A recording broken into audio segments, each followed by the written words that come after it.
Hollywood, 1947, the city where dreams come to get repackaged. It's a place of bright lights and deep, bottomless shadows. People don't just move here, they reinvent themselves. They shed their pasts like snakeskin. But in the winter of 1947, the City of Angels realized it was housing a monster. On the morning of January 15th, Betty Bersinger was walking with her 3-year-old daughter. It was a quiet, domestic morning in Leimert Park, a vacant lot on Norton Avenue. Betty saw something white in the tall weeds. She thought it was a discarded store mannequin. Maybe someone had played a prank. Maybe it was a broken display from a department store downtown. But as she stepped closer, the smell hit her first.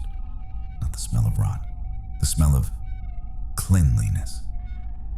The mannequin wasn't plastic. It was flesh. It was Elizabeth Short, and she had been arranged. She wasn't just dumped. She was exhibited, severed perfectly at the waist, her arms raised above her head, her legs spread wide in a haunting geometric pose. And then there was the face. The killer had carved deep, jagged lines from the corners of her mouth all the way to her ears. The Glasgow smile. A permanent, terrifying grin. Elizabeth Short came to Hollywood to be a star. On that morning, she became the most famous ghost in the world. She didn't just die. She became a message. To understand the death, we have to understand the hunger. Elizabeth wasn't a Black Dahlia when she started. She was a girl from Medford, Massachusetts, one of 5 daughters. Her father, Cleo, lost everything in the 1929 stock market crash. He did what many men did back then. He vanished. He left his car on a bridge, led the world to believe he jumped, and let his family starve. Elizabeth grew up with a hole in her heart. She had bad lungs, she had bad teeth, but she had beauty. Jet black hair, skin like porcelain. She was obsessed with the movies. She thought, if I can just get to the screen, if I can just be seen, the hole will fill up. By 19, she's in California. By 20, she's arrested for underage drinking in Santa Barbara. That famous mugshot? Look at her eyes. That isn't a criminal. That's a girl who is lost. She spent the next few years drifting. Florida, Massachusetts, back to LA. She fell in love with a pilot named Matthew Gordon Jr. She told everyone they were getting married. Then, the telegram came. Matthew was dead, killed in a crash in India. The light in Elizabeth went out. She started dressing only in black. She became a girl in a suitcase, moving from one cheap hotel to another, living off the kindness of men who wanted to be near her beauty, but never stayed for her soul. She was a ghost long before she reached that vacant lot. January 9th, 1947. The last time anyone saw Elizabeth Short alive. She's dropped off at the Biltmore Hotel by a man named Robert Red Manley. Red was a salesman, married. He liked Elizabeth.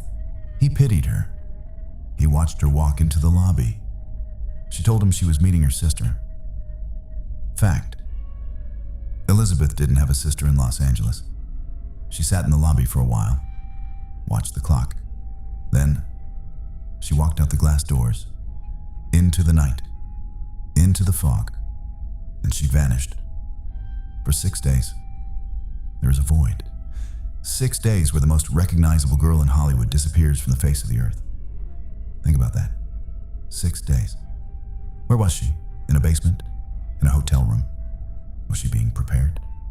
Was she being studied? When she reappeared on the 15th, she wasn't the same girl who walked out of the Biltmore. She had been transformed. The autopsy was a horror show of precision. The coroner, Dr. Newbar, couldn't believe his eyes. This wasn't a maniacal hacking. This was a hemicorporectomy, a professional surgical procedure. The body was severed between the second and third lumbar vertebrae. The killer didn't shatter the spine. He knew exactly where the joints were. Elizabeth had been tortured. There were ligature marks on her wrists and ankles. She had been held for days. Her body had been washed, not just rinsed, scrubbed, drained of every single drop of blood. The killer had literally laundered her. And then the stomach. They found green sediment. Some say it was grass. Some say it was feces. The killer had forced her to eat something before he ended it. He was playing God. He was treating a human being like a science project. But why leave her in the lot? Why pose her like that? The arms up, the legs spread. It wasn't a dump site. It was a gallery. The media went insane.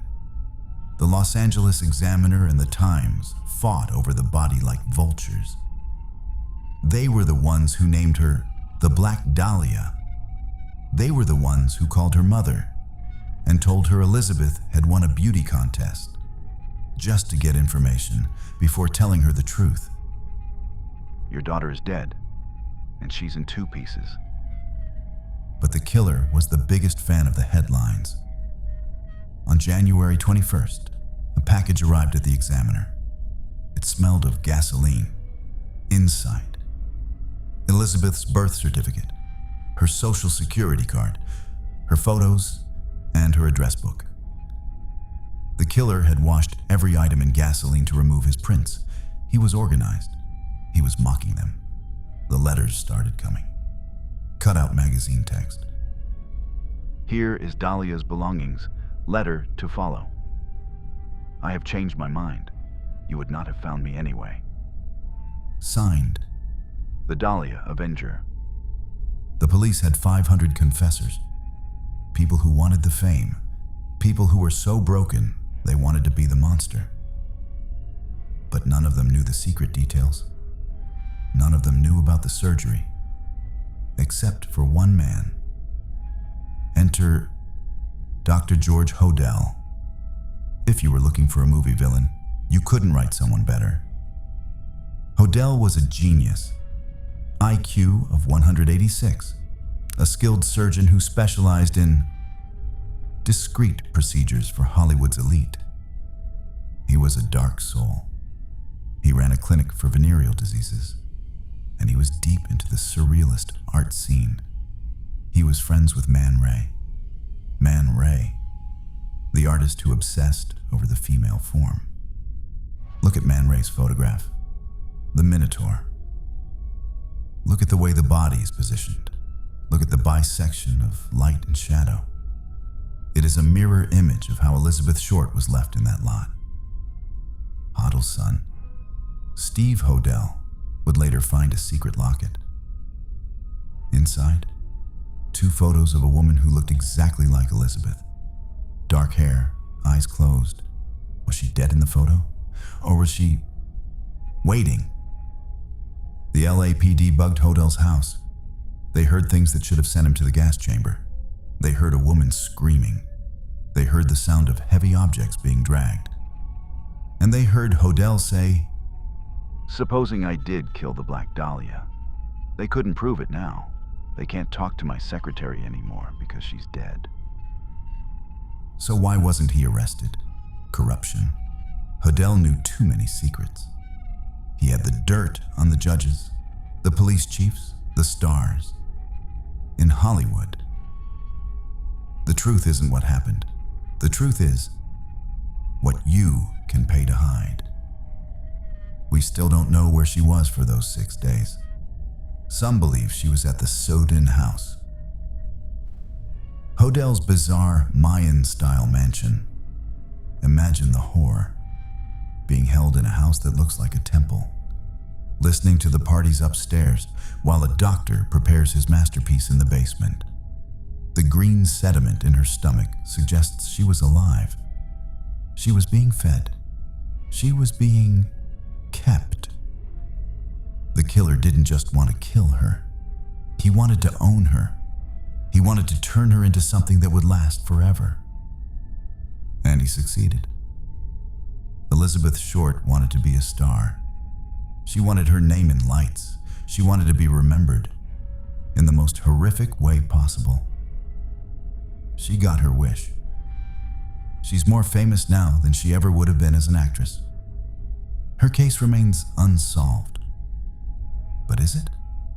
The files were buried. The suspects died. The lot on Norton Avenue is now just another street. But if you go there at night, when the Los Angeles fog rolls in, you can almost see her, standing at the edge of the light, waiting for a sister who never existed, smiling a smile that she never asked for. The Black Dahlia isn't just a murder, it's a warning. In Hollywood, dreams don't just come true. Sometimes, they come apart. Sleep well.